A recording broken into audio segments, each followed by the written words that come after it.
قال صلى الله عليه وسلم: ليس المؤمن بالذي يشرب وجاره جاري عند جنبه. رواه البيهقي بشعب الإيمان.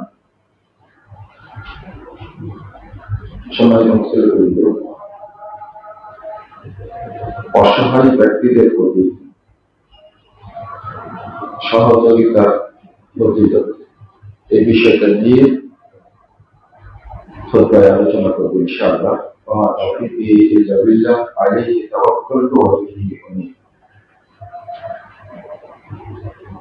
বর্তমান সময়ে সারা দেশে বৃষ্টি, কোথাও বন্যা, অসহায় মানুষদের অবস্থাটা খুবই বিপর্যস্ত, তারা ক্ষতিগ্রস্ত। আমাদের উচিত যার যতটুকু সামর্থ্য আছে সেটা নিয়ে তাদের পাশে দাঁড়ানো, কারণ এটা তাদের উপকারের চেয়ে আমাদের জন্য বেশি জরুরি। রাসূলুল্লাহ সাল্লাল্লাহু আলাইহি ওয়াসাল্লাম বলেছেন, 1702 নম্বর হাদিস তিরমিজির মধ্যে এসেছে, ইবনি ওয়াফা فإنما ترزقون وتنصرون بدعائكم। তোমরা আমার কাছে যারা অসহায়, বিকলাঙ্গ, দরিদ্র, তাদেরকে আমার কাছে নিয়ে আসো। فإنكم ترزقون وتنصرون بدعائكم। কারণ তাদের কারণে তোমাদেরকে রুজি দান করা হয় এবং তোমাদেরকে সাহায্য করা হয়। আল্লাহর পক্ষ থেকে মদদ আসে তাদের কারণে। নাসাইর একটা হাদিস এসেছে, রাসূলুল্লাহ সাল্লাল্লাহু আলাইহি ওয়াসাল্লাম বলেছেন যে তোমরা ইবনি ওয়াফা, যারা অসহায়, অক্ষম, বিকলাঙ্গ, এরা এমনিতেই জান্নাতি মানুষ। প্রতিবন্ধী মানুষ আছে, চোখ নাই, দেখতে পারে না, অনেকেই শুনতে পারে না, অনেকেই বলতে পারে না। সাল্লাল্লাহু আলাইহি ওয়াসাল্লাম বলেছেন তাদেরকে সহযোগিতা করো, তোমরা যে দোয়া করো আল্লাহর কাছে, আল্লাহ রাব্বুল আলামিন তোমাদের দোয়া কবুল করবে। তো তাদেরকে আমাদের বেশি প্রয়োজন। 195 নম্বর আয়াত সূরা বাকারা, আল্লাহ বলছেন ওয়াহসিনু, তোমরা ইহসান করো। ইন্নাল্লাহা ইউহিব্বুল মুহসিনিন, নিশ্চয়ই আল্লাহ তাআলা মুহসিনদেরকে ভালোবাসেন। শুধু ইবাদত করলে মুহসিন হয়। মুহসিন হওয়ার জন্য কয়েকটা গুণ, তার মধ্যে একটা অন্যতম হলো মানুষকে সহযোগিতা করা। ফাআতাহুমুল্লাহু সাওয়াবাদ দুনিয়া ওয়া হুসনা সাওয়াবিল আখিরাহ আল্লাহু ইউহিব্বুল মুহসিনিন। আল্লাহ বলছেন যে দুনিয়াতে আল্লাহ রাব্বুল আলামিন তাদেরকে প্রতিদান দান করেন এবং আখিরাতেও দান করেন। আর যারা মুহসিন বান্দা, আল্লাহ তাদেরকে মহব্বত করেন, ভালোবাসেন। আরো অনেক হাদিস এসেছে, যদি আমার সক্ষমতা থাকার পরে আমি যদি আমার সম্পদকে কুক্ষিগত করে রাখি, ব্যাংকে অলস টাকা পড়ে আছে, আমি দান খারাপ করতে চাই না, আমি খুবই বখিল, এই সমস্ত ব্যক্তিদের পরিণাম অত্যন্ত ভয়াবহ। প্রথমত, এর অধিকাংশ হয় মুনাফিক। যারা দান খারাপ করে না তারা হয় মুনাফিক। তারা মৃত্যুর সময় চরম খারাপ অবস্থায় পড়তে পড়বে, কবরে গিয়ে চরম বিপদে পড়বে, হাসরের মাঠে চরম বিপদে পড়বে, কাঠ গলাতে গিয়ে আল্লাহর সামনে সে অসহায় হয়ে যাবে, অবশেষে পুলসিরাত পার হতে পারবে না। বিলাল রাদিয়াল্লাহু আনহু তাবরানীর মধ্যে হাদিসটি বর্ণিত হয়েছে। মুহাম্মদ রাসূলুল্লাহ সাল্লাল্লাহু আলাইহি ওয়াসাল্লাম বলছেন, সাহাবী আনাস রাদিয়াল্লাহু বলছেন, আদা নবী সাল্লাল্লাহু আলাইহি ওয়াসাল্লাম বিলাল রাদিয়াল্লাহু আনহু অসহায় মানুষ, তিনি অসুস্থ, আল্লাহ রাসূল দেখতে গেছেন। আমরা তো দরিদ্র অসহায় মানুষ অসুস্থ হলে দেখতে যাই না। পৃথিবীর শ্রেষ্ঠ মানুষ মুহাম্মদ রাসূলুল্লাহ সাল্লাল্লাহু আলাইহি ওয়াসাল্লাম তিনি নিজে দেখতে গেছেন। ফাআখরাজা ইলাইহি সুবরান মিন তামরিন। তো বিলাল রাদিয়াল্লাহু আনহু এই যে ভদ্রতা, তিনি কয়েকটা খেজুর তার সামনে দিয়েছেন। فقال رسول الله صلى الله عليه وسلم ما هذا يا بلال بلال এটা কি? বিলাল রাদিয়াল্লাহু আনহু বলছেন, তামরুন ইত্তাখাযতু ইয়া রাসূলুল্লাহ, আল্লাহ কয়েকটা খেজুর আমি রেখে দিয়েছিলাম, যদি অসুস্থ হয়ে পড়ি তখন কি খাবো? একদিকে দরিদ্র, একদিকে গোলাম, কালো কুৎসিত অসহায় একজন মানুষ, অল্প কয়েকটা খেজুর রেখে দিয়েছে, সেখান থেকে আল্লাহ রাসূলকে দিয়েছেন। রাসূল সাল্লাল্লাহু আলাইহি ওয়াসাল্লাম বলছেন, আনা খিফতা আন তাসমা লাহু বুখারান ফি জাহান্নাম। বিলাল, তুমি কি ভয় করো না? তুমি কি জাহান্নামের আগুনের এই প্রচন্ড তাপের শব্দ যদি তুমি কানে শুনতে পাও, তুমি এটা জমা করে রাখছো কেন? জমা করে রাখাই মানে জাহান্নামের জ্বলন্ত আগুনকে জমা করে রাখা।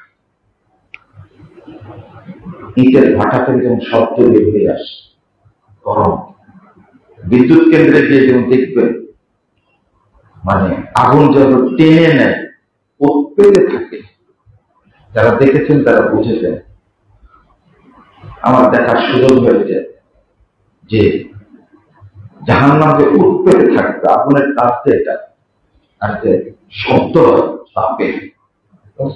বিলাল রাদিয়াল্লাহু আনহু বলছেন, আনা খিফতা আন তাসমা লাহু বুখারান ফি জাহান্নাম, তুমি কি জাহান্নামের তাপের শব্দ শুনতে পাও না?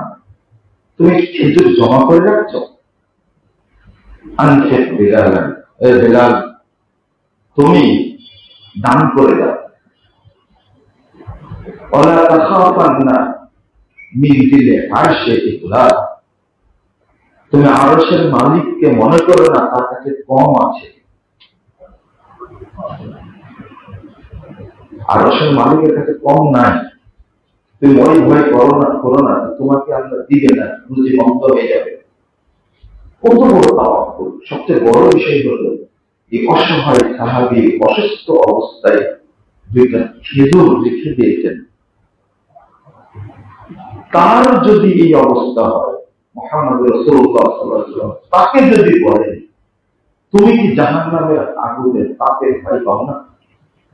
আমরা যে কোটি কোটি টাকা এফডিআর করে রেখে দিয়েছি, ডিপোজিট করে রেখে দিয়েছি, শেয়ার বাজারে ইনভেস্ট করেছি, এগুলোর কি হবে? কতটুকু খেজুরি না বিলাল রাদিয়াল্লাহু আনহু রেখে দিয়েছে, এতটুকু আল্লাহ সহ্য করেনি, তা দেখতে গেছেন অসুস্থ অবস্থায়। আমাদের কি হবে? আমরা এত টাকা জমা করেছি যে দেশে যখন রাখতে পারেনি তখন কানাডায় পাচার করেছি। একজন ব্যক্তি নাকি 621টা ফ্ল্যাটের মালিক শুধু লন্ডন।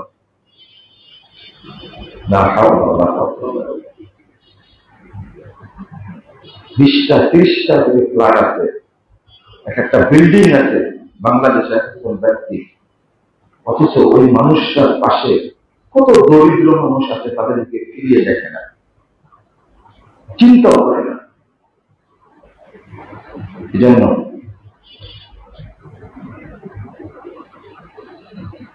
সেই মুসলিমের লম্বা হাদিস সাল্লাল্লাহু আলাইহি ওয়াসাল্লাম বলেছেন, কিয়ামতের মাঠে আল্লাহ নিজেই বাদী হবে দরিদ্রদের পক্ষে।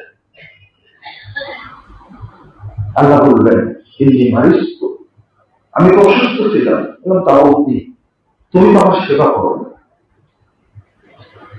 ব্যক্তি বলবে, কাইফা আউযু আনতা রাব্বুল আলামিন, আপনি যে জগৎ সমূহের রব, আপনাকে কিভাবে সেবা দিতে করবো? আল্লাহ কি বলবেন, আমার অমুক বান্দা অসুস্থ ছিলেন, তুমি তার সেবা করলে, যে সেবা করতে তার প্রতিদান একটা আমার কাছে পেতে।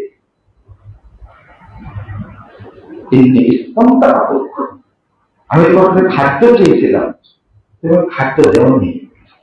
একই কথা বলবো আর একজন, যার খাবার আছে খাবার দেয়নি। পরের শব্দ,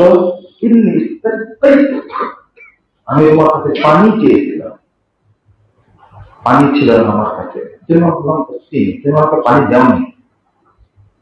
আমার অমুক বান্দা পিপাসিত ছিল, তুমি যদি তাকে পানি দিতে সেই দিন, তাহলে তার প্রতিদান তুমি আমার কাছে পেতে, তুমি দেওনি।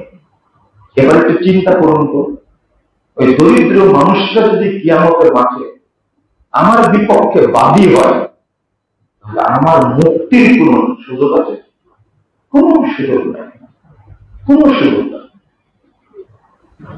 আমার খাবার অনেক আছে, কিন্তু বহু মানুষ না খেয়ে আছে, আমার সম্পদ থেকে তাদেরকে খাবার দেওয়া হয় না। আমি তো, আল্লাহ যদি আমার বিপক্ষে দাঁড়ায় কিয়ামতের মাঠে, আমার মুক্তির কোন সুযোগ নেই। আমরা কিভাবে কিয়ামতের মাঠে বাঁচবো? রাসূল সাল্লাল্লাহু আলাইহি ওয়াসাল্লাম বলেছেন, কাম মিন জারিন মুতাআল্লিকিন বিজারিহি, কিয়ামতের মাঠে বহু ব্যক্তি পরশীর কারণে বন্দী, আটক হয়ে থাকবে, বন্দী হয়ে যাবে, আটক হয়ে যাবে। আল্লাহকে বলবেন, ইয়া রব সাল্লু, আল্লাহ তুমি তাকে জিজ্ঞেস করো, লিমাযা আল্লাহকা বাবাহু আন্নী ওয়া মানাআনি তাল্লাহ। আল্লাহ তুমি তাকে জিজ্ঞেস করো, তোমার কাছে আপিল, সে কেন তার দরজা বন্ধ রেখেছিল, আর সে তার উদ্বৃত্ত সম্পদ থেকে আমাকে কেন দেয়নি, তুমি তাকে জিজ্ঞেস করো। মুক্তির কোন সুযোগ আছে? কোন সুযোগ নেই। আপনি থাকে 7 তলার উপরে, ওখানে ফকির উঠতে পারে না, গেট বন্ধ। একটা অ্যাপার্টমেন্টে 55টা পরিবার থাকে, এই 55টা পরিবারের একজন ফকিরকে দান করতে পারে না। তার সন্তানরা তো দান করা শিখেই। আমরা বলি একটা বাক্স রাখবেন, রেখে প্রতিদিন বলবেন আপনার ছেলেকে, মেয়েকে, ওয়াইফকে বলবেন, বাবা 1 টাকা 2 টাকা করে রাখো, যখন তোমরা বের হয়ে যাবা ওই টাকাগুলো নিয়ে এই অসহায় প্রতিবন্ধী চলতে পারে না তাদেরকে দিয়ে আসবা। তাহলে মহব্বত তৈরি হবে, তারা কিভাবে থাকে আর আমরা কোথায় থাকি। রাসূলুল্লাহ বলছেন, মুস্তাদরাক হাকিমের হাদিস 1561 নম্বর, إنما يخرج الرجل من السماء حتى يفك لحم 70 شيطانا। রাসূলুল্লাহ বলেছেন, একজন মানুষের 2 গালে 70টি শয়তান থাকে। যে ডান গালে থাকে 35টা, বাম গালে থাকে 35টা, 70টা শয়তান থাকে। ওই ব্যক্তির পক্ষে এই শয়তান তাড়ানোর কোন আমল নাই। আমলই একটা, যখনই ওই ব্যক্তি কোনো কিছু সাদাকা করে, তখনই 2 গাল থেকে 70টা শয়তান পালিয়ে। একটা শয়তান কত বড়, একটা শয়তান কত বড়, একটু মানে শয়তানদের কত বড় শত্রু।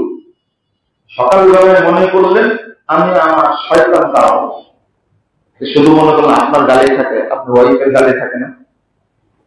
গাল বুঝতেন কি কি বলবেন এটা? দুই গালে বোঝা যাবে। আপনার ওয়াইফের গালে থাকে না, সন্তানের গালে থাকে না।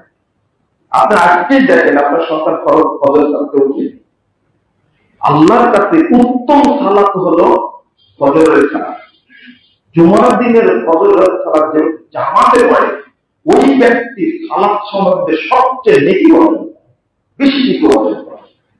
কিন্তু অধিকাংশ মানুষ ফজরের জামাত করতে পারে, অধিকাংশ মানুষ সালাত পড়েছেন সকালে, উঠতেই পারেন। চিন্তা করে দেখেন, শয়তান আপনার দুই কানে মুখে পেশাব করে দুই কান দিয়ে বেরিয়ে আসছে, মানে পুরো আপনার অন্তরটাকে শয়তান পেশাব করে দিয়ে অপবিত্র করে দিয়েছে। আপনি শয়তানকে তাড়াবেন কি করে? একটা হাদিস সেই বুখারী আপনি যাবেন, সাহাবী বলতে জানি রাসূল সাল্লাল্লাহু আলাইহি ওয়াসাল্লামের পিছনে ছিলাম গাধার উপর। তো হোসট খেয়ে যাওয়া, তখন বলতো তাই শয়তান, শয়তান ধ্বংস হোক। রাসূল সাল্লাল্লাহু আলাইহি ওয়াসাল্লাম বলতেন না, তা বলতে শয়তান তাআযামা ইয়াকুল বিকুওয়াতি, এই কথা বলে তাহলে শয়তান ধ্বংস হোক। কারণ যদি তুমি বলো এটা শয়তান ধ্বংস হোক, তাহলে ও এত অহংকারী হয়ে যায়, এত অহংকার, সে বড় অহংকারে বড় হতে হতে একটা বিল্ডিং এর মতো বড়। বুঝলেন না আমি কি বললাম? শয়তান কত বড় অহংকারে, শয়তান বড় হতে বলে আসছে আমার শক্তির কারণে ও হোঁচট খেয়েছে, ওই হাত থেকে কিছু পড়ে যায়, আপনার কি বলেন ইন্নালিল্লাহ বলে হোঁচট খান, এগুলো সব শয়তান করে। রাসূলুল্লাহ বিসমিল্লাহ, তুমি বিসমিল্লাহ বলো, বিসমিল্লাহ বললে কি হবে? থাকতে জুবা ও মাছির মতো হয়ে যাবে, ও আরো ও মাছির চেয়েও ছোট হয়ে যাবে। বিসমিল্লাহ পাওয়ার কত হয়েছে? আপনার এক গালে দুই গালে যদি 70টা শয়তান থাকে, এদের আকার কত বড়, আপনি কত আদরে মুখের মধ্যে আশ্রয় দিয়েছেন, এটা কত বড়। চিন্তা করছেন আপনি এর অসুস্থতা থেকে, এর প্রতারণা থেকে আপনি বাঁচবেন কি করে? বিসমিল্লাহ বলবেন, বিসমিল্লাহ বলবেন। এখানে আর একটা কথা বলে দিই, যখনই আপনি বলবেন আউযু বিল্লাহিল আযীম ওয়া বিওয়াজহিহিল কারীম ওয়া সুলতানিহিল কাদীম মিনাশ শাইতানির রাজীম, এই দোয়াটি যখন পড়বেন, ক্বালা শাইতান উযিলা মিন্নি সাইয়্যিদা, আরে একে আমার কুমন্ত্রণা থেকে, আমার এই অসুস্থতা থেকে 24 ঘন্টা নিরাপত্তা দেওয়া। আউযু বিল্লাহিল আযীম ওয়া বিওয়াজহিহিল কারীম ওয়া সুলতানিহিল কাদীম মিনাশ শাইতানির রাজীম। হাদিস আসছে মসজিদে উঠার সময়টা বললে আপনি আরাম দোয়া এটা করতে পারবেন। তো এই শয়তানের দলকে আপনার বডি থেকে তাড়ানোর জন্য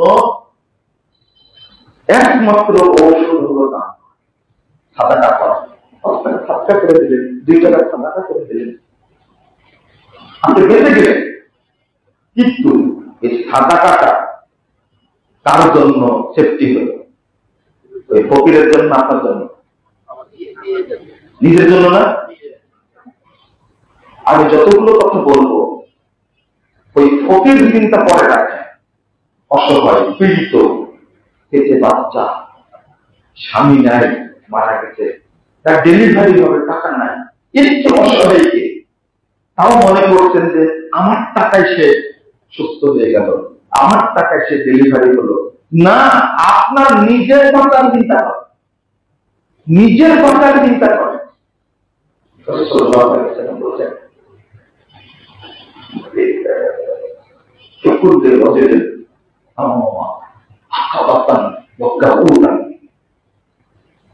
প্রত্যেক ব্যক্তির সামনে বিশাল বিশাল গিরিপথ রয়েছে, অতিক্রম করতে পারবে না। বৃত্তের একটা গিরিপথ, কবর একটা গিরিপথ, অর্থাৎ হাসরের ময়দান একটা গিরিপথ। আকাবাতান কেউ লা ইয়াখরুজু মিনহু ইল্লা লা ইয়ানজু মিনহু ইল্লা মুখিব। এই গিরিপথ থেকে, মানে আল্লাহ আকবার একটা গিরিপথ, তারপরে পুলসিরাত একটা গিরিপথ, তারপরে ডান হাতে আমল একটা বড় গিরিপথ, তারপরে আমল মাপবে এটা একটা বিশাল বিশাল কঠিন কঠিন বিপদের মধ্যে কেউ এখান থেকে মুক্তি পাবে না। মুহাম্মদ রাসূলুল্লাহ সাল্লাল্লাহু আলাইহি ওয়াসাল্লাম ওই ব্যক্তি, যে ব্যক্তি সব দান করে দেয়, স্বাভাবিক জীবন যাপন করে, এই ব্যক্তি কেবল এই সমস্ত বিপদ থেকে মুক্তি লাভ করবে। আপনি যাবেন কোথায়? আপনি মনে করছেন যে এই গিরিপথ থেকে মুক্তির জন্য আপনার উপকার না ফকিরের উপকার? না, আপনার আগে চিন্তা, ফকির ভালোভাবে ভালোভাবে ওই চিন্তাটা বেশি না করে তার সহযোগিতাটা হলো আল্লাহ কবুল করবেন, আপনার বেশি হবে, বরকত হবে। একটু ছোট্ট একটা জিনিস যদি দান করেন, হাতটা পূর্ণ নিশ্চয় বলছেন, একটা খেজুরের কয়েকটা টুকরা, তার মধ্যে একটা টুকরা 1419 নম্বর হাদিস, 1413 নম্বর হাদিসে বুখারী বলেন, একটা খেজুরের কয়েকটা টুকরা করেন, তার মধ্যে আদলিন মিন তামরি, একটা টুকরা, তার মধ্যে একটা টুকরা যদি দান করে, আল্লাহ এত খুশি হন, আল্লাহ রব্বুল আলামিন ওই টুকরাটাকে ডান হাতে গ্রহণ করেন।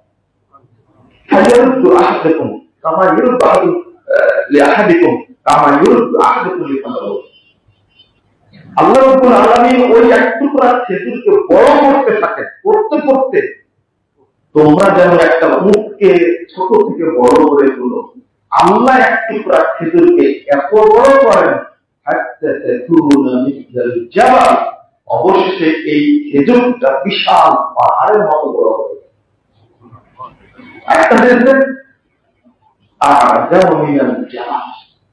পাহাড়ের চেয়েও বড় হবে। পাহাড়ের উদাহরণ দিলাম, এরপরে কিসের উদাহরণ দেব?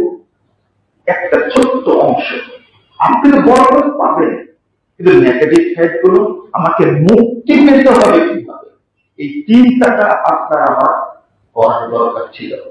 মুহাম্মদ রাসূলুল্লাহ সাল্লাল্লাহু আলাইহি ওয়াসাল্লাম বলছেন, অসহায় দরিদ্রদের তোমরা ভালোবাসো।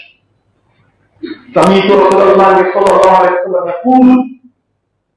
আয়েশা রাদিয়াল্লাহু আনহা বলতেন যে তোমরা মিসকিনদেরকে ভালোবাসো। আমি একদিন শুনলাম দোয়া করছেন, আল্লাহুম্মা আহইনি মিসকিনান ওয়া আমিতনি মিসকিনান ওয়াহশুরনি জুমরাতাল মাসাকিন ইয়াউমাল কিয়ামাহ। আল্লাহ তুমি আমাকে জীবিত রাখো মিসকিন অবস্থায়, আমাকে মৃত্যু দান করো মিসকিন অবস্থায়, আর কিয়ামতের মাঠে মিসকিনদের দলে আমাকে শামিল করো। কেন? লিমাযা তাকুল ইয়া রাসূলুল্লাহ, আল্লাহ যখন এই দোয়া করছেন কেন?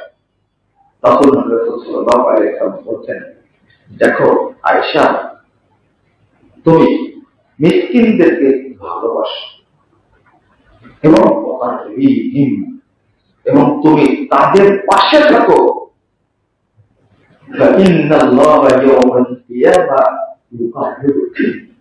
তাহলে আল্লাহ রাব্বুল আলামিন কাল কিয়ামতের মাঠে তোমাকে পাশে রাখবে। আপনি মিসকিনের কাছে থাকেন, কিয়ামতের মাঠে আল্লাহ পরিবার হওয়া, আল্লাহর পাশে থাকা, আল্লাহর পরশী হওয়ার চেয়ে বড় প্রতিদান আর কি হতে পারে? কিন্তু সেই বুখারী হাদিস 4900 নম্বর হাদিস, আমি একদিন জান্নাতের দরজায় দাঁড়িয়েছিলাম।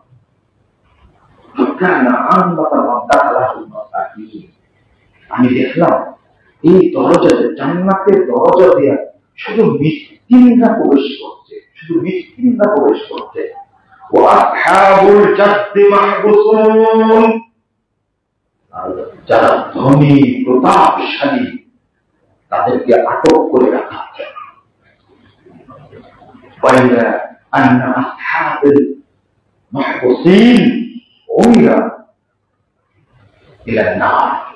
আমি দেখছি এই আটককৃতদেরকে জাহান্নামে ঢোকার জন্য নির্দেশ দেওয়া হচ্ছে।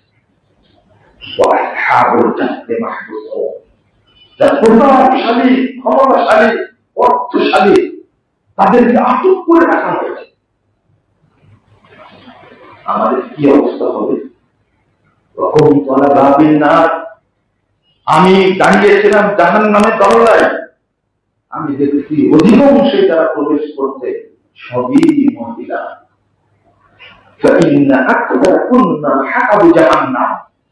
মহিলারা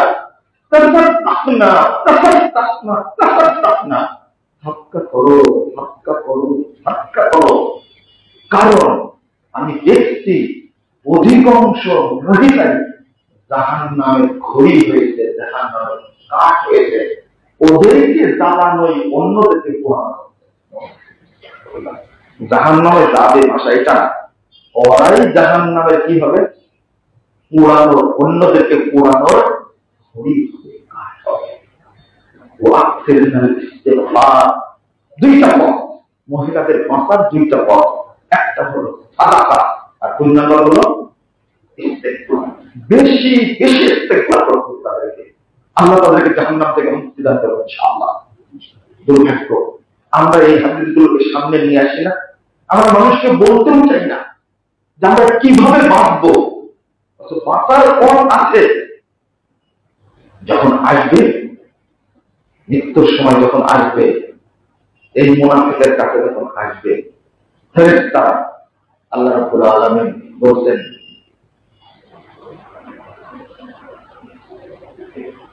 تعطتهم الملائكة لا حول ولا قوة إلا بالله يضربون وجوههم وأدبارهم وذوقوا عذاب الحريق। অসংখ্য ফেরেশতা আসবে, অসংখ্য ফেরেশতা এসে ওকে মারতে থাকবে, পিছনে মারবে,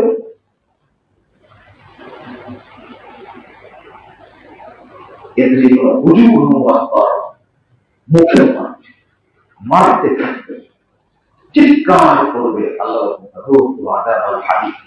এই শাস্তি অনুভব করতে থাকবে। আল্লাহ কাছে আবেদন করবে,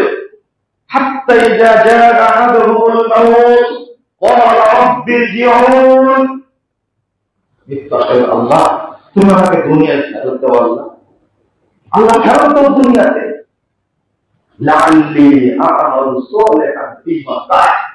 যে আমলটা করতে পারিনি সেই আমলটা করবো। সেটা কি? হজ করেছে, শ্যাম করেছে, সালাত করেছে, তাহাজ্জুদ করেছে, কোন আমল বাদ দেয়নি। বাদ দিতে কি শুধু ছিল বলছে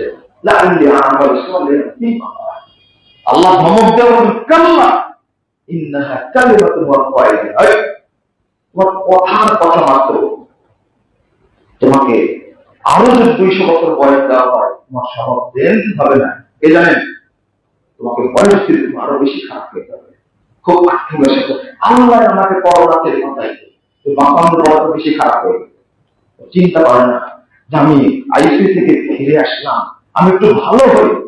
ও জীবনকে আরো বেপরোয়া শেষ কথা বলবে, দুনিয়া খারাপ দিল না, শেষ কথা বলবে। আল্লাহ বলছেন সূরা মুনাফিকুন 10 নম্বর এই আয়াতটা মুনাফিকুনের মধ্যে এসেছে। আল্লাহ রাব্বুল আলামিন বলছেন ওয়ানফিকু মিম্মা রাযাকনাকুম মিন ক্বাবলি আন ইয়াতি আহাদাকুমুল মাউত, মৃত্যু আসার আগে তুমি দান করো। হাত্তা ইযা জাআতুল মাউত ফায়াকুলু রাব্বি লাউলা আখখারতানি ইলা আজালিন করিব, বলবে আল্লাহ তুমি একটু সময় দাও, দুনিয়াতে থাকতে দাও, একটু সময় দাও, একটু আখখারতানি, 1 সেকেন্ড সময় দাও। 1 সেকেন্ডকে 70 ভাগ করে কত হয়? লাউলা আখখারতানি, এটা তাকতি বলা হয় আরবিতে। আর ভাগ করতে থাকেন, 1 সেকেন্ডকে ভাগ করা যায় কিন্তু করা লাগবে একেবারে অল্প সময় দাও। তাহলে আমি টাকা করবো এবং সব বান্দাদের অন্তর্ভুক্ত হয়ে যাবে। কি আকুতি মৃত্যুর সময়, সময় দিবেন আল্লাহ? আল্লাহ বলেন ওয়ালাই ইউআখিরুল্লাহু নাফসান ইযা জাআ আজালুহা, না টাইম চলে এসেছে, তোমাকে আর সময় দেওয়া হবে না। মুনাফিক সব আমল করেছে কিন্তু কি করেনি? মানুষকে সহযোগিতা করে না, খালি তাই ফকির যেন না আসে, অসহায় ব্যক্তি যেন না আসে, পালায় বেড়ায়। ইয়াতে দেখবো না বুঝি বলবো। আল্লাহ বলছেন সূরা মাইদার মধ্যে ইয়াওয়াতুল মুজরিমু লিয়াফতাদি ইয়াওমাইদিন বিবানি ওয়া সাহিবাতিহি ওয়া আখি ওয়া ফাসিলাতিহি আল্লাতী তুবি ওয়া মান ফিল আরদি জামিআ সুম্মা ইয়ানজি। আল্লাহ বলছেন এই বেয়াদব চাইবে যে তার সন্তানদেরকে আল্লাহকে ধাক্কা দিয়ে সে বেঁচে যাবে, বলবে আল্লাহ আমার সব সন্তানকে জাহান্নামে দাও, আমাকে বাঁচাও। ওয়াসাহিবাতিহি ওয়া আখি, স্ত্রীকে বলবে, তার ভাইদেরকে বলবে আল্লাহ এদেরকে জাহান্নামে দাও, আমাকে বাঁচাও। ওয়াফাসিলাতিহি আল্লাতী তুবি, তার যারা আত্মীয়, তার যারা জ্ঞাতি গোষ্ঠী যারা আছে, আল্লাহ আল্লাহ সবাইকে জাহান্নামে দাও, আমাকে বাঁচাও। শেষ আবেদন ওমান ফিল আরদি জামিআ সুম্মা ইয়ানজি, পৃথিবীতে যত মানুষ আছে আল্লাহ সবাইকে জাহান্নামে দাও, আমাকে বাঁচাও। আল্লাহ শুনবেন? আল্লাহ শুনবেন? আল্লাহ বলেন কাল্লা ইন্নাহা লাযা নাযআতাল লিশ-শাওয়া তাদ'উ মান আদবার ওয়া তাওয়াল্লা ওয়া জামা'a ফাওয়া। একেবারে আয়নার মতো সুন্দর করে বলে না, এটা নিরীহান শিখা, লাজা নামক জাহান্নাম তোমার সবকিছু ছিঁড়ে ছিঁড়ে খাবে। তাদ'উ মান আদবার ওয়া তাওয়াল্লা, যে পালায় যাবে, পিঠ ফিরে যাবে, তাকে ধরে ডেকে নিচ্ছে। তুমি কি করেছিলে? জামা'a ফাওয়া, তুমি সম্পদ জমা করেছিলে এবং তাকে সংরক্ষণের সব ব্যবস্থা করেছ, কিন্তু তুমি আমার রাস্তায় যাওনি। আজকে তোমার এমন ছাড় না কি মা আপনা আন্নি মালিয়া হালাকা আন্নি সুলতানিয়া খুযুহু ফাগুল্লু সুম্মাল জাহিমা সাল্লু সুম্মা ফি সিলসিলাতিন যারউনা তারউনা বিরান ফাসলুহু। আল্লাহু আকবার। নিজে আফসোস করে বলবে কি আমার বাড়ি, আমার মাল আমার কোনো কাজে আসবে না, আমার ক্ষমতা আমাকে ধ্বংস করে দিল। আল্লাহ বলেন খুযুহু ফাগুল্লু সুম্মাল জাহিমা সাল্লু, ওকে ধরো, ওকে বেড়ি পড়াও, ওকে জাহান্নামে নিক্ষেপ করো। আল্লাহু আকবার। আমরা যেটা বলতে চাই শেষে কি আসছে? মা খালাকা কমকে থাকা বলো নান্নাকু মিনাল মুসাল্লিন ওয়ালা নাকু খুতরিমুল মিসকিন। আপনাদের কাছে যে কথাগুলো বললাম বাঁচার জন্য দরকার, এবং এমন কিছু দরকার, আমি মাঝে মাঝে প্রশ্ন করি আল্লাহ আপনাকে জান্নাত দিবেন কেন? চিন্তা করছেন? বুঝেন মনে হয় আল্লাহ আপনাকে জান্নাত দিবেন কেন? কোনদিন চিন্তা করেছেন? এই কারণে আমাকে জান্নাত দিবেন না। খোঁজ করে জান্নাতি যারা হয়েছে, যারা জান্নাতের সুসংবাদ পেয়েছেন, তাদের পিছনে ইতিহাসে দেখবেন বিশাল বিশাল অবদান আছে, বিশাল বিশাল অবদান। কিন্তু আপনার আমার কি অবদান আছে?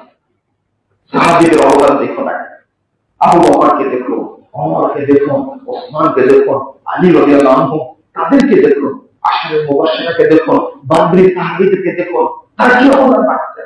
কিছু না কিছু অবদান আছে তাদের। কিন্তু ওই অবদান আমাদের আছে? কিছু জিনিস দিয়েছেন। এক নম্বর, যদি রাসূল সাল্লাল্লাহু আলাইহি ওয়াসাল্লাম বানা লিল্লাহি মাসজিদান বানাল্লাহু লাহু বাইতান ফিল জান্নাহ, কেউ যদি একটা মসজিদ তৈরি করে আল্লাহ রাব্বুল আলামিন জান্নাতে তার জন্য ঘর তৈরি করবেন। আলহামদুলিল্লাহ।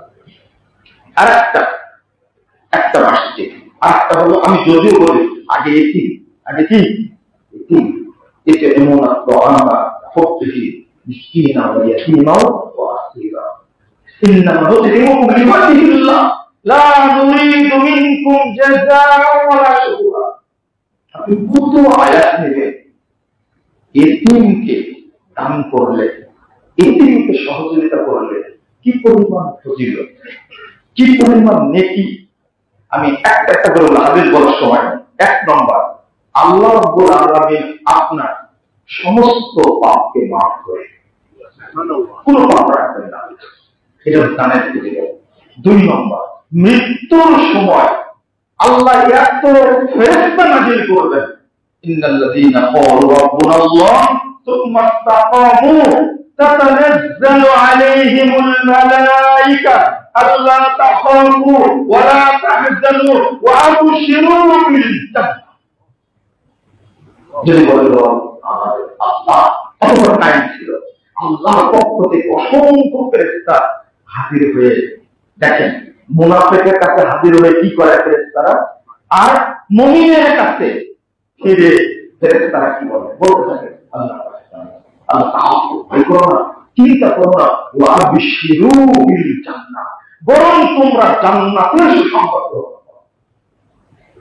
কেন সে ফেরেশতারা সাহস দেয়, মালা পড়লো আসতে, ওর ভয়ে তুমি উল্টা কথা বলবে না, তুমি স্থির থাকবে। এই যে দোয়া করি না, আল্লাহ মাগফিরহু ওয়া সাব্বিতহু, কবরে মাটি দেওয়ার পরে এই অটল থাকাটা বড় ব্যাপার। অসংখ্য ফেরেশতা এসে রাসূল সাল্লাল্লাহু আলাইহি বলতেন, এত ফেরেশতা আছে, ও যে দিকে তাকায় সেই দিকেই ফেরেশতা দেখতে পায়। মাদ্দাল বাসার, যতদূর দৃষ্টি গেছে ততদূর ফেরেশতারা তাকে ঘিরে ফেলে, লাখো লাখো ফেরেশতা থাকে এবং জান্নাতের ফেরেশতা বলতে থাকেন। কিন্তু মালাকুল মউত এসে কি বলে, ইয়া আইয়াতুহাল নাফসুল মুতমাইন্নাহ ইরজিই ইলা রাব্বিকি রাদিয়াতাম মারদিয়া ফাদখুলি ফি ইবাদি ওয়াদখুলি জান্নাতি। হে প্রশান্ত আত্মা, তুমি ফিরে যাও তোমার রবের দিকে, প্রফুল্ল চিত্তে, আনন্দ চিত্তে তুমি আমার বান্দার মধ্যে প্রবেশ করো এবং আমার জান্নাতে প্রবেশ করো। আল্লাহ পক্ষ থেকে ঘোষণা মালাকুল মউত হাজির হয়, তার জন্য কত সুমাত্র। এটা হলো মুমিনের মৃত্যু। 2টা জিনিস মনে করে জীবনযাপন করবেন, প্রত্যেক ব্যক্তির জন্য এটা অবধারিত হবে, এখান থেকে কোনো মাথার উপায় নাই। আমি এতিমের কথা বলছিলাম কেন, মুহাম্মদ রাসূলুল্লাহ সাল্লাল্লাহু আলাইহি ওয়াসাল্লাম বলেন, মান যাম্মা ইয়াতিমা ফি তুআমিহি ওয়া শারাবিহি ওয়াজাবাত লাহুল জান্নাতু আল-বাত্তাহ। যে ব্যক্তি একজন এতিমকে যুবক হওয়া পর্যন্ত, বালেগ হওয়া পর্যন্ত খাওয়াবে এবং পান করাবে, ওই ব্যক্তির উপরে জান্নাত ওয়াজিব হবেই হবে, আল্লাহ অবশ্যই হবে। আর ওস্তাদকে প্রশ্ন করতাম, এই কথা কেন, অন্য জায়গায় আল্লাহ করে, এতিমের অভিভাবককে আল্লাহ কোনোভাবেই জাহান্নামে দিবেন না। যদি কোনো পাপ থেকে থাকে, আল্লাহ এই এতিমকে সহযোগিতার কারণে আল্লাহ তাকে সব পাপ মুক্ত করবে, কবরে মানবেন আপনি। আল্লাহ রাব্বুল আলামিন যেন আমাদের বোঝার তৌফিক দান করেন। একটা হাদিস বলে শেষ করে দিই। রাসূল সাল্লাল্লাহু আলাইহি ওয়াসাল্লাম বলতেন, কবরে প্রত্যেক ব্যক্তির কবরে জাহান্নামের ফেরেশতা পাঠানো হয়, প্রত্যেক ব্যক্তির কবরে। কি বলে, যখন মাথার দিক থেকে ঢুকতে চাই, তখন তাকে কোরআন তেলাওয়াত প্রতিরোধ করে, ঠিক না, ধরতে পারবে না।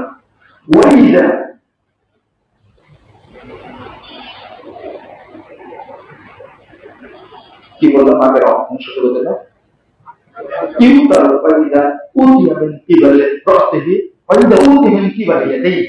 যখন সামনে সামনে ঢুকতে চাই,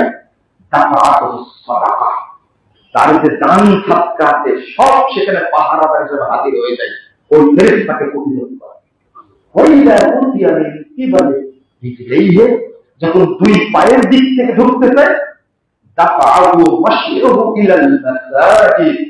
গুটি গুটি পায়ে প্রতিদিন মসজিদে আসছে, ওখানে সব উপস্থিত থাকবে, এই পদচিহ্ন গুলো তাকে বাধা। এখানেও সাদাকা, কবরে দাও দাও করে আগুন জ্বলতে থাকে। বাপ মারা গেছে, মা মারা গেছে, স্বামী মারা গেছে, স্ত্রী মারা গেছে, কি অবস্থা? বলছেন কবরে দাও দাও করে জাহান্নামের আগুন জ্বলতে থাকে।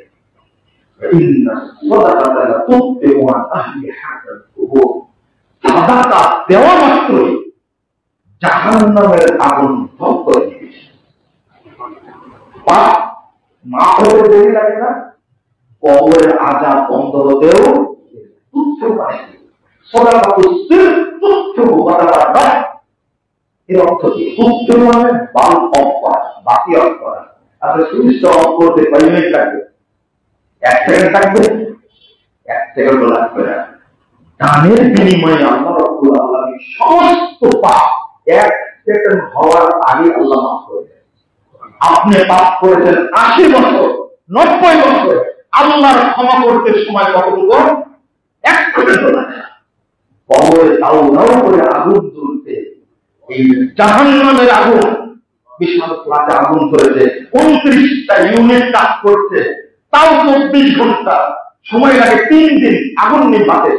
জাহান্নামের আগুন কবরে জ্বলছে, একে বন্ধ করার জন্য টাকাই যথেষ্ট।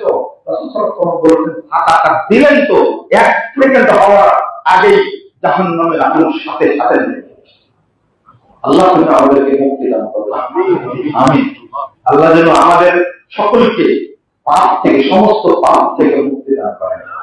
আমাদের আমল নামায় যেন পাপ না থাকে, আল্লাহ তুমি আমাদের মুক্ত করে দেন। এমন কিছু করবো যে আমলটি করার মাধ্যমে যেন আল্লাহ আমাকে জান্নাত দান করেন। এমন কিছু করবে, করে যাবে, উদ্দেশ্য থাকবে এর মাধ্যমে কি পাই? জান্নাত চাই। স্বামী এবং স্ত্রী উভয়েরই উচিত আল্লাহর প্রতি কি হওয়া? আগ্রহ। আবু দারদার স্ত্রীর কথা শুনেননি? আমি আর বলবো না, আপনারা শুনেছেন অনেকটা দিয়ে। রাসূল সাল্লাল্লাহু আলাইহি ওয়াসাল্লামের আগে আবু দারদা মারা গেছে, জানাজা পড়ার পরে বলছেন, আবু দারদা গিয়ে বলেছিল, এই উম্মে দারদা বের হও বাড়ি থেকে, আমি এটা জান্নাতের বিনিময়ে বিক্রি করি।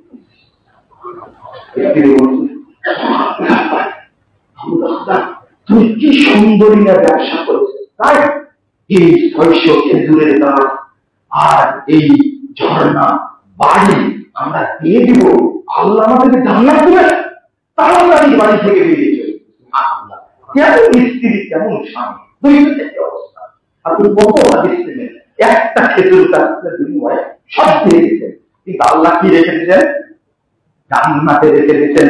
আল্লাহ সাল্লাল্লাহু আলাইহি ওয়াসাল্লাম জান্নাতে পড়ার পরে বেরিয়ে চলে যাচ্ছেন, উঠে পিঠে উঠে বলছেন, কামিন আপনি মুআজ্জাবিন মুদাফির জান্নাতে আমি গাছটা, ও সাহাবীরা ওই যে একটা গাছ দিয়েছে, এর বিনিময়ে বাড়ি, ঝর্ণা, বাগান সব দিয়ে গেছে, অথচ আল্লাহ রাব্বুল আলামিন আগে জান্নাতের জন্য কত খেজুরের গাছ জান্নাতে রেডি করে রাখছে। পুরো খেজুর গাছে কানি কানি খেজুর, ডাইরেক্ট একবার সরাসরি প্রতিদিন এইরকম কিছু কাজ করবেন তারা যেন আমরা জান্নাত পাই। আল্লাহ তুমি আমাকে জান্নাতের জন্য কবুল করে দাও। আল্লাহ তুমি আমাদেরকে জান্নাতের জন্য, জান্নাতের ফেরদাউসের জন্য কবুল করে দাও। আল্লাহ তুমি আমাদেরকে একসঙ্গে জান্নাতুল ফেরদাউসে থাকার ব্যবস্থা করে দাও। আমিন।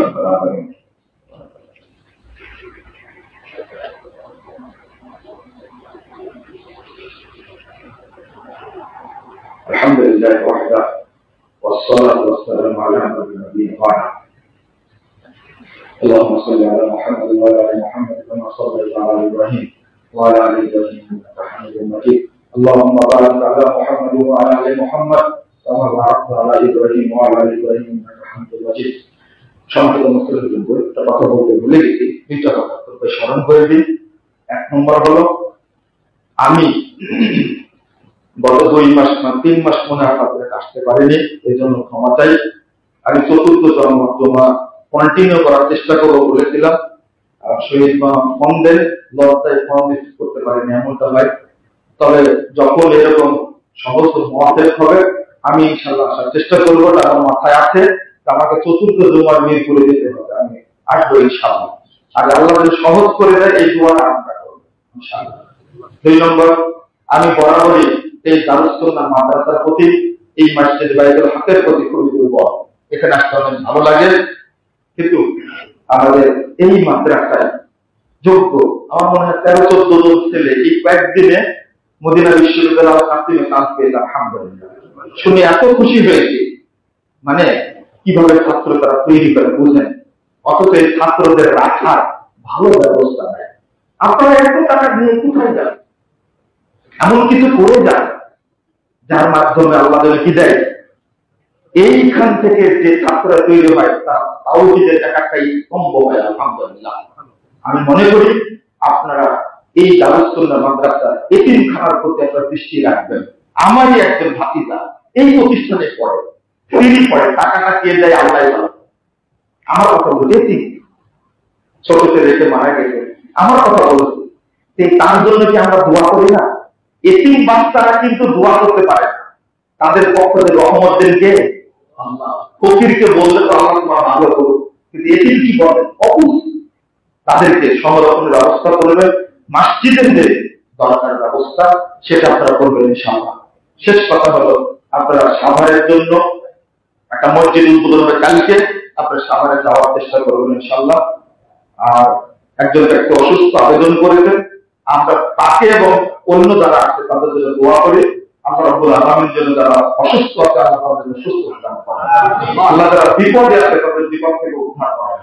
বিশেষ করে আমাদের ফিলিস্তিনি ভাই বোনেরা যে কষ্টের মধ্যে আছে, আল্লাহ যেন তাদের এই বিপদ দূর করে দেন এবং এই ইহুদিদেরকে যেন আল্লাহ ধ্বংস করে, আল্লাহ যেন পৃথিবী থেকে নিশ্চিহ্ন করে দেন চিরতরে, আল্লাহ যেন ফিলিস্তিনকে স্বাধীন করে দেন। اللهم اغفر لنا وللمؤمنين والمؤمنات والمسلمين والمسلمات والأحياء منهم والأموات. اللهم أعز الإسلام والمسلمين، اللهم أعز الإسلام والمسلمين، اللهم أنزل المستضعفين من المؤمنين في كل مكان، اللهم أنزل المستضعفين من المؤمنين في كل مكان، اللهم انصر إخوان المسلمين في فلسطين، اللهم انصر إخوان المسلمين في فلسطين وسوريا وكشمير. اللهم اغفر المسجد الاقصى يا رب العالمين، اللهم اغفر المسجد الاقصى يا رب العالمين، اللهم اغفر المجاهدين والمرابطين في كل مكان، اللهم عن الكفرة والفجرة والمقتدة واليهود والنصارى والمشركين، اللهم شقق شملهم ومزق جمعهم وخرب بنيانهم ودمر ديارهم وانزل بهم بأسك الذي لا ترده عن القوم المجرمين. اللهم اشدد وطأ اليهود